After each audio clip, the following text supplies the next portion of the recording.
একটা খেজুর গাছ, খেজুর ধরে আছে এখানে। এখানে আসলে আনাচে কানাচে অনেক খেজুর গাছ। আমি যদি একদম কাছ থেকে দেখাই খেজুরগুলা, খেজুরের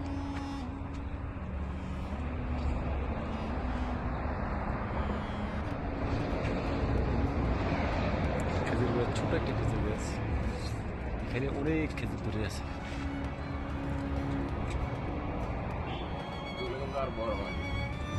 এগুলো ছোট খেজুর না, ছোট জাতের খেজুর। এগুলো তো আপনার মেডিসিন ইউজ করে না, ওষুধ ইউজ করে না, অরিজিনাল খুরমা খেজুর, অরিজিনাল খুরমা খেজুর।